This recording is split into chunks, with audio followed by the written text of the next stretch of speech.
नमस्कार, स्वागत है आपका महाकुंभ के महा कवरेज में।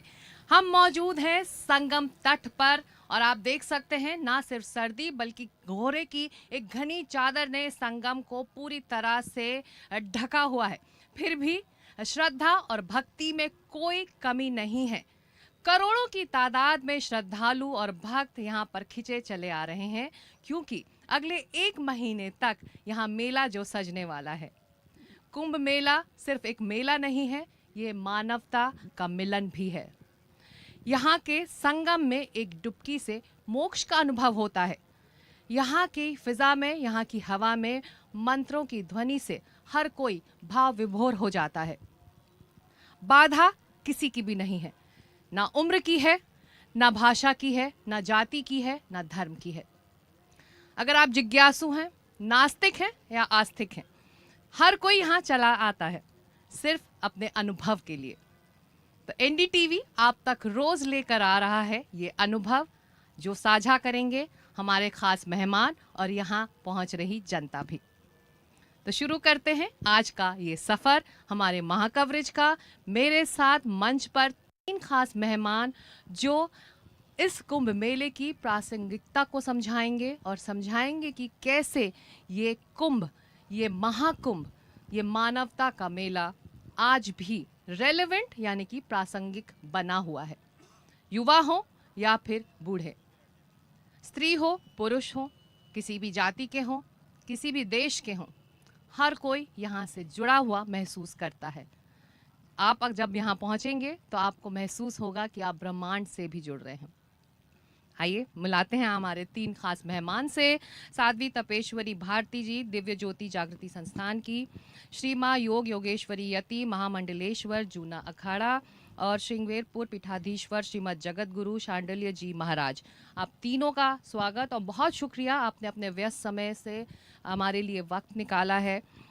जो मैंने बात अपने इंट्रोडक्शन में, अपने शुरुआती लाइंस में कही, साध्वी तपेश्वरी जी, अगर मैं आपसे शुरू करूं, कुंभ मेले की प्रासंगिकता आज भी बनी हुई है। भले ही एक ये पौराणिक या फिर एक धार्मिक अनुष्ठान माना जाता रहा है, लेकिन हम देख रहे हैं कि युवा भी उतने खिंचे चले आ रहे हैं। चाहे अपने घर में वो पूजा पाठ करते ना हो, लेकिन कुंभ ज़रूर आना चाहते हैं। तो क्यों बनी हुई है इसकी प्रासंगिकता आज भी? देखिए, आज के युवा और जो पढ़ा लिखा समाज है, सबसे ज़्यादा वही तो स्ट्रेस में है। सबसे ज़्यादा सोशल मीडिया की एडिक्शन भी उसको हुई है, मानसिक विकार भी उसको हुए हैं। और महाकुंभ का जो पर्व है, सनातन पर्व, ये समस्त रोग जो हैं, मानसिक रोग कह लें, शारीरिक रोग कह लें, आध्यात्मिक रोग, संस्कारों के रोग, उनका निदान है ये। तो इसलिए आज के युवा जो सबसे ज़्यादा पीड़ित हैं इन रोगों से, उनके लिए सबसे ज़्यादा प्रासंगिक है। और यही कारण है कि दिव्य ज्योति जागृति संस्थान इस बार, हमारा ये प्रयास है, हम आपके चैनल के माध्यम से पूरे समाज को बताना चाहते हैं। हम अपने सेक्टर 9 के जो अमिताभ पुलिया पर शिविर लगाए 9 एकड़ में, वहाँ एक युवा कुंभ बनाने जा रहे हैं हम। और उस युवा कुंभ में इस बार युवाओं के लिए वर्चुअल रियलिटी के बूथ बनाए गए हैं, जिसमें 3D प्रोजेक्शन के साथ, स्पेशल प्रोजेक्शन के साथ महाकुंभ का जो सिग्निफिकेंस है, जो एक आंतरिक संदेश है। बिग बैंग से शुरू हुआ था महाकुंभ, आज की प्रथा नहीं है ये, सृष्टि के आरंभ से। तो उसको पूरा 3D प्रोजेक्शन के साथ उन्हें दिखाया जाएगा वर्चुअल हेडसेट्स पे बनाकर। तो युवाएं आए यहाँ पर, हम आपके चैनल से एक आमंत्रण देते हैं कि बढ़ चढ़कर सनातनियों आओ इस बार महाकुंभ, और इस मेले के अंदर जो एक गर्व है सनातनियों का, उसका अनुभव करें। और सबसे बड़ी बात, एक और बात मैं कहना चाहती हूँ कि कुंभ की जो प्रथा है, कुंभ हम कहते हैं, एक पौराणिक कथा है हमारी कि अमृत की बूंदें झरी थी, और जहाँ जब गिरी प्रयागराज में, और वो पानी जो है, गंगा नदी जो हमारी माँ, सरस्वती, यमुना, इनके त्रिवेणी संगम अमृतमय जल हो गया, और इनमें डुबकी लगाने से सब पापों का शमन हो जाता है। लेकिन हमारा सनातन धर्म जो है ना, वो केवल इस स्थूल परिभाषा तक सीमित नहीं है, सिर्फ पौराणिक कथा कहानी तक सीमित नहीं है। हमारा सनातन धर्म कहता है कि असली त्रिवेणी संगम ये आज्ञा चक्र है, जहाँ ईड़ा पिंगलोरो मध्य सुषमना सरस्वती, ये प्रयागराज है। और इसमें जब आप ध्यान का गोता लगाते हैं, ध्यान साधना करते हैं, तो आपका मन स्ट्रेस फ्री होता है, विकारों से उनका शमन होता है, सुंदर निष्पाप होता है।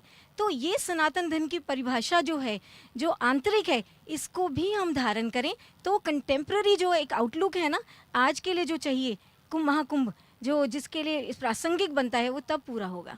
जी।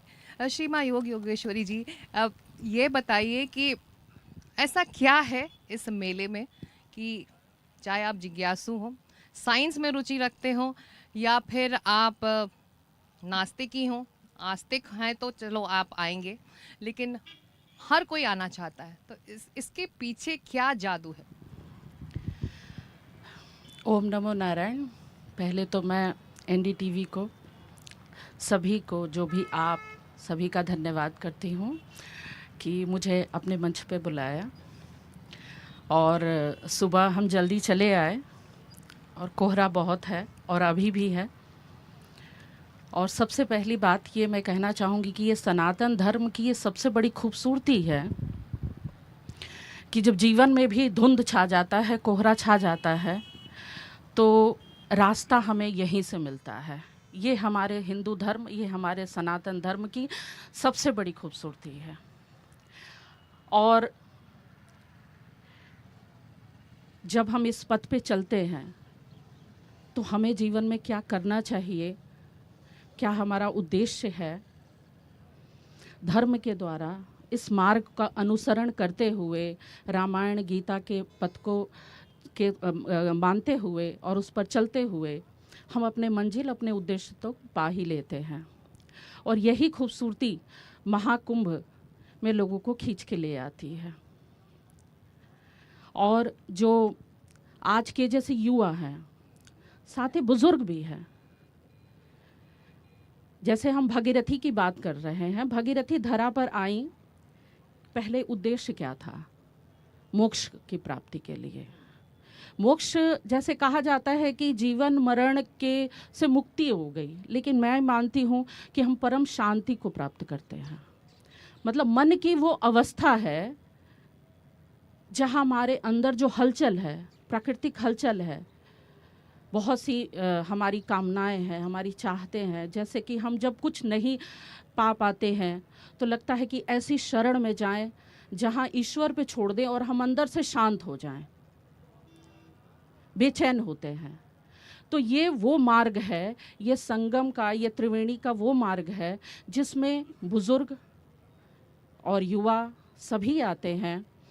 और बच्चे, जो छोटे छोटे बच्चे आते हैं, वो क्या सीखते हैं?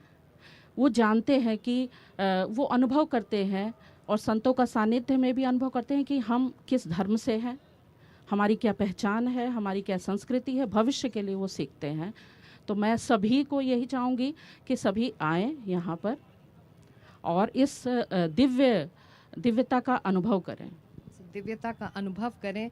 जगत गुरु शांडिल्य जी महाराज, ये बताइए कि कुंभ मेले को सामाजिक समरसता का संगम भी कहा जाता है, तो इसके पीछे की वजह क्या है?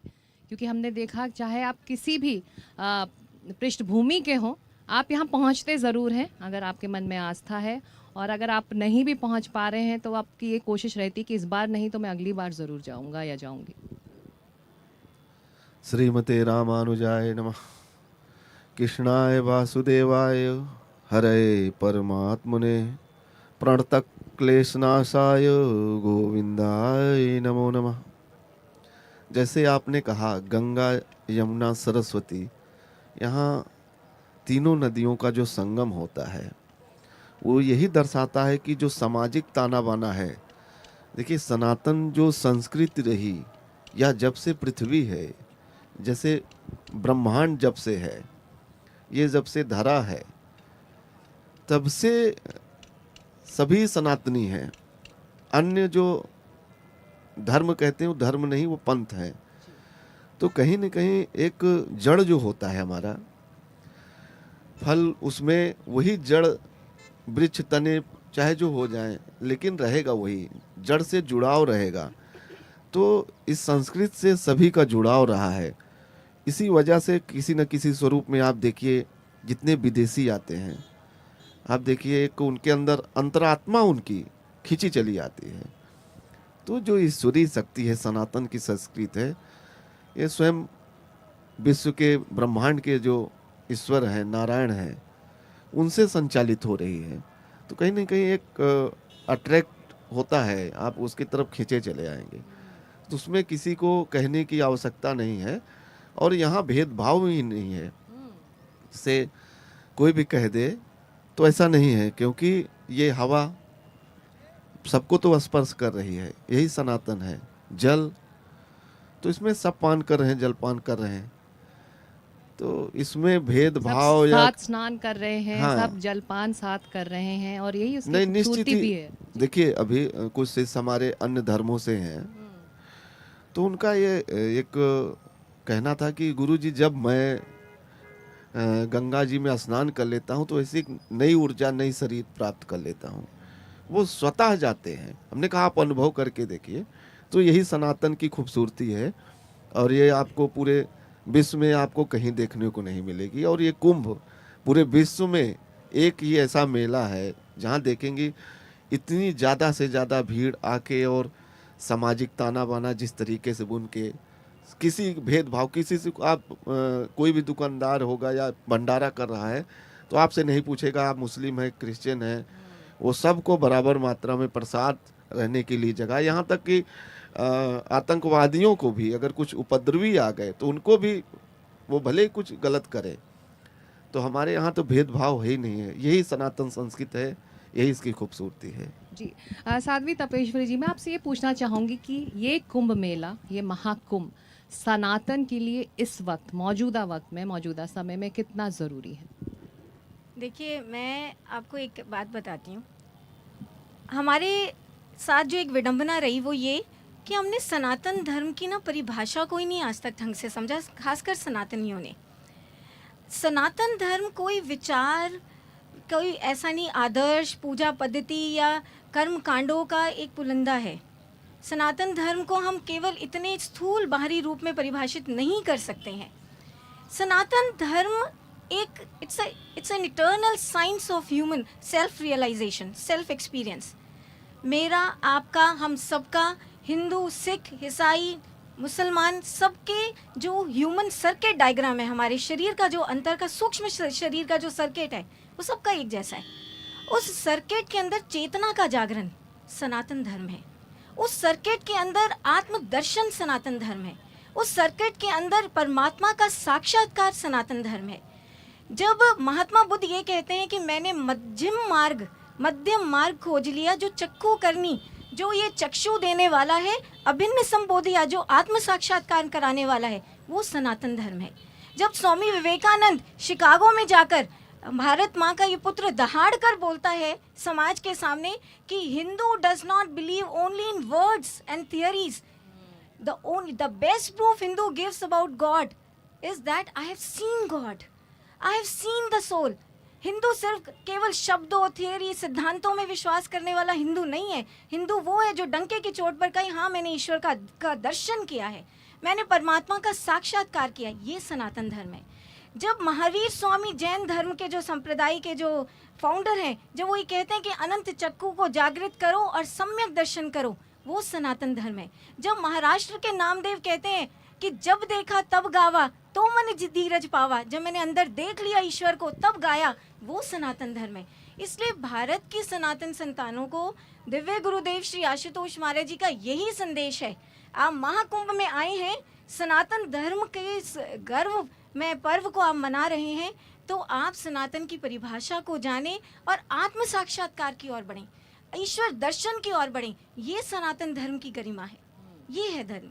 और आपने जो मुझे अभी कहा कि आज कितना आज के समय में रेलेवेंट है, वो यही है कि जब हम ईश्वर दर्शन करके मेडिटेशन करते हैं ना, आप मानेंगे दीदी, हमारे शिविर में हमने एक वो लगाया है, एक रिकॉर्ड बना रहे हैं हम, जिसको आप international book of records, Asia book of records और एक और है India book of records, Asia book of records और इंटरनेशनल बुक ऑफ रिकॉर्ड्स, तीनों संस्थाएं आ रही हैं। एक पूरा शिविर बनाया गया जहां युवा, आप आके देखिए, पीताम्बर धारण करके 500 से ज़्यादा संख्या में 24 घंटे पूरे 35 दिनों तक ध्यान करेंगे और वेद मंत्रोच्चारण, रुद्री पाठ करेंगे, यजुर्वेद के रुद्राष्टाध्यायी का 2400 घंटे पाठ होगा और ये तीनों संस्थाएं वो रिकॉर्ड दर्ज करेंगी और आप देखिए क्या वाइब्रेशन वहाँ होगी। जो उस वाइब्रेशन में आकर खड़ा हो जाएगा उसको पता चलेगा तनाव गायब। ये सनातन धर्म की शक्ति है जो आत्मदर्शन से निकलती है। और ये इस महाकुंभ की सुंदरता भी है जी। कि आप अगर इस मेला क्षेत्र में हैं तो आप वाकई उस जादू को, उस शक्ति को महसूस कर सकते हैं। अब शांडिल्य जी महाराज, हम जैसे जैसे बात करें मौसम बदल रहा है, पीछे देखिए संगम अब साफ दिखाई दे रहा है, जी, कोहरे जी। की चादर अब छट रही है, तो बदलाव की बात है। 2001 से मैं भी लगातार पत्रकार की हैसियत से कुंभ कवर करती आई हूँ और मैंने चाहे यहाँ का कुंभ हो मेला या फिर दूसरी तीनों जगहों का, वहाँ पर बदलाव देखा है। आपके लिए क्या वक्त के साथ साथ ये मेला बदला है? आपको लगता है कि वक्त ने बहुत कुछ इस मेले में बदलाव लाया है? जी बिल्कुल, आप सही कह रही हैं।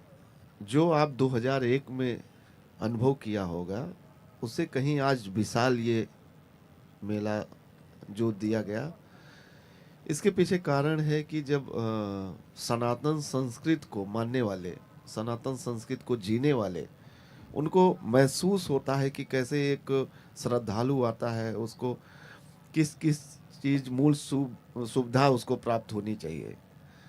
वो सबसे ज़्यादा जो आज आपको दिखेगा, साफ सफाई बहुत दिखेगी, दिव्यता भव्यता दिखेगी, आप स्वच्छता में रहेंगे। और जो डिजिटल किया इन्होंने, सरकार ने डिजिटल किया एक, वो बहुत अच्छा है। पहले आप वार्ता करना हो तो आपका नेटवर्क भी नहीं पकड़ता, कहीं आपको शौचालय जाना हो तो आपको उपलब्ध नहीं होगा, तो ये एक समस्या बनी रहती थी। और इतनी भीड़ करोड़ों करोड़ में, तो मूलभूत सरकार ने भी किया। उसके बाद जो संस्थाएं आई या लोग युवा जुड़े, कुंभ की तरफ एक अट्रैक्शन हुआ। धर्म का तो है ही है, एक व्यापार जैसे, इससे जो भारत सरकार की जीडीपी में भी ग्रोथ बढ़ेगा।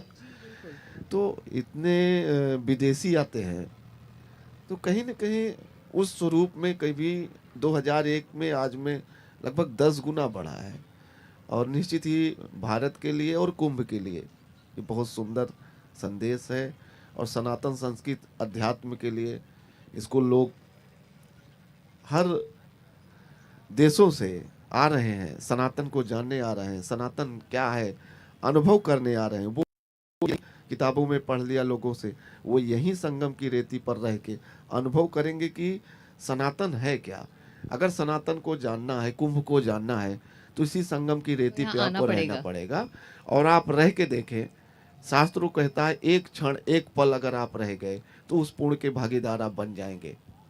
नहीं कोई रह सकता, एक क्षण आइए, एक पल रह दीजिए, वो भी आप महापुण्य आपको प्राप्त हो जाएगा। बिल्कुल, तो आप अगर सोच रहे हैं तो सोचिए मत, आइए ज़रूर, ये कहना है हमारे मेहमानों का। माँ योगेश्वरी जी, ये बताइए, हम शांडिल्य जी ने बताया कि किस तरह से आयोजन में बदलाव आया, किस तरह से अब बड़े स्केल पर ये पूरी व्यवस्था की जाती है ताकि जो यहाँ लोग पहुँच रहे हैं, चाहे अखाड़े ही हों या फिर भक्त या आम जनता, उनको परेशानी ना हो। लेकिन वक्त के साथ साथ आपके आश्रमों में, आपके अखाड़ों में भी क्या बदलाव आया है, और वो बदलाव अगर आपने देखा है तो क्या है? जैसा कि महाराज जी ने बताया कि सरकार जैसे 2019 के कुंभ में जो व्यवस्था थी और आज में बहुत ही व्यापक बदलाव आया है। टेक्नोलॉजी और ज़्यादा बढ़ गई है, जैसे डिजिटल शब्द जोड़ दिया गया है। और लोग अपने जैसे मूवमेंट है लोगों की, लोग खो न जाएं, उससे संबंधित कैसे कहाँ रूट मैप पूरा, जैसे QR कोड से देख रहे हैं हम कि रूट मैप जैसे स्कैन किया तो पूरे मेला का हमें रूट मैप पता चलेगा, कौन सा सेक्टर कहाँ है, इस तरह की जानकारी सरकार की ऐसी व्यवस्था है। अब जब टेक्नोलॉजी की बात आ रही है तो जाहिर सी बात है कि अखाड़ों के अंदर भी उस टेक्नोलॉजी ने उसको स्वीकार किया है साधु संतों ने, उसको हमने भी स्वीकार किया। हाँ हाँ बिल्कुल। और सभी के पास अभी बिल्कुल सभी जिसके पास जैसी स्थिति है तो एंड्रॉयड फ़ोन, आईफोन और सारी जितने भी अच्छे हैंडसेट हैं सभी के पास हैं और सभी टेक्नोलॉजी का यूज़ कर रहे हैं। और उस सोशल मीडिया के द्वारा, चैनल, प्रिंट मीडिया के द्वारा, इलेक्ट्रॉनिक मीडिया के द्वारा अपनी बातों को पूरी दुनिया तक पहुंचा रहे हैं। तो बहुत ज़्यादा बदलाव आया है और स्वीकार भी किया है अखाड़ों ने। बहुत से ऐसे पुराने परंपरागत बहुत से ऐसे संत हैं, जैसे कि मैं जो है वो मूलतः हमारा जो परिवार है गाजीपुर हथियाराम मठ से, मैं यति परिवार से हूँ, जहाँ आज भी परंपरागत चीज़ों का भी प्रयोग चल रहा है जो संत है। लेकिन हमारे पीठाधीश्वर जी हैं, अब थोड़ा अपना रहे हैं, लेकिन अभी भी वहाँ पर स्वीकार करने की, टेक्नोलॉजी को स्वीकार करने की आवश्यकता है। तो बदलाव हो रहा है, चाहे हाँ, वो आयोजनों में हो, भक्तों में हो, यहाँ पहुँच रहे अनुयायियों में हो, अखाड़ों में हो। लेकिन हमारे मेहमानों का कहना है कि अगर आप इस की सुंदरता से, इसके जादू से जुड़ना चाहते हैं तो एक बार प्रयागराज ज़रूर आइए। 1 महीने तक यहाँ पर ये मेला सजा रहेगा, कभी भी आइए और एहसास कीजिए, महसूस कीजिए यहाँ की उस जादुई शक्ति का। बहुत शुक्रिया, आप तीनों ने वक्त निकाला है। लेकिन एनडीटीवी का महाकुंभ पर महा कवरेज लगातार जारी रहेगा एनडीटीवी पर। फिलहाल यहाँ संगम तट से आज इतना ही। हम शाम को आपके साथ फिर मुलाकात करेंगे, तब तक के लिए नमस्कार जी।